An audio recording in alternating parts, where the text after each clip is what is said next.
Chère Grassoise, chers Grassois, au moment de formuler mes vœux pour cette nouvelle année, revenons sur les avancées marquantes de 2024.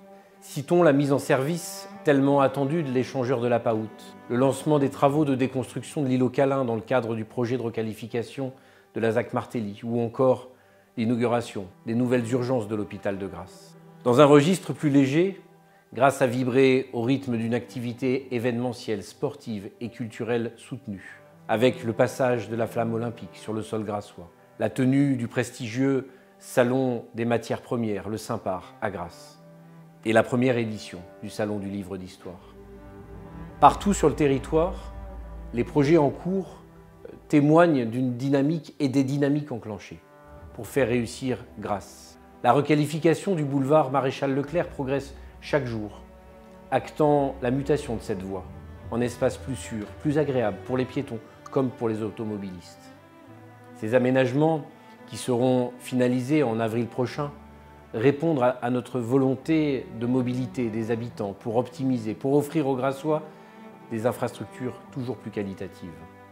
Le palais épiscopal, ici, à l'hôtel de ville, véritable joyau de notre patrimoine, est en pleine réhabilitation. Déployée en plusieurs phases, cette opération minutieuse qui vise à rendre son éclat à ce lieu chargé d'histoire s'achèvera en 2027 avec l'implantation d'un centre d'interprétation d'architecture et du patrimoine.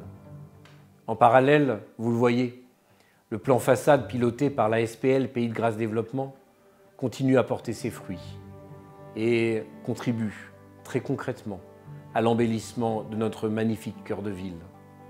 Partout les résultats sont visibles avec 120 façades restaurées à ce jour. Sur le plan environnemental, Grasse innove et nous réceptionnerons prochainement la couverture en panneaux photovoltaïques qui est créée à la base sportive de la Paout, qui se dote de terrains de paddle supplémentaires. N'oublions pas les travaux de la piscine altitude 500 qui nous permettront de disposer en 2026 d'un équipement nautique unique par son emplacement, par sa vue, par la qualité aussi de ses infrastructures. Par ailleurs, la mise en service de l'unité de traitement de la Foux du premier trimestre 2025 constitue pour les Grassoises et les Grassois une avancée significative en faveur d'une gestion responsable et durable de la ressource en eau. En matière de développement de l'enseignement supérieur, une priorité pour Grasse, les travaux du campus 2 seront lancés dans quelques semaines.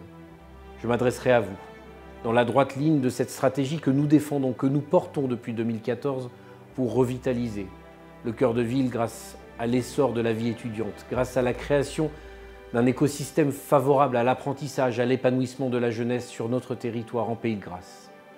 Enfin, la poursuite des travaux du projet de requalification de la ZAC Martelly constitue une étape décisive et mobilise fortement les équipes en charge de la conduite de la mise en œuvre de ce chantier majeur pour l'avenir de la ville.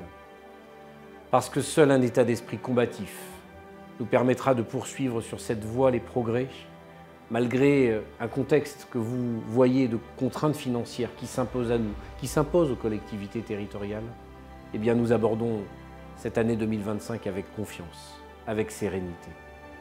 Nous restons pleinement engagés pour que Grasse continue à prospérer et demeurer ce lieu de vie paisible auquel nous sommes profondément attachés. Alors, à toutes et tous, je formule des vœux sincères de santé, de bonheur, de sérénité. Que 2025 et que cette nouvelle année vous comble de joie. Que Grasse demeure une étoile qui éclaire un étendard qui rassemble. Bonne année à toutes et tous.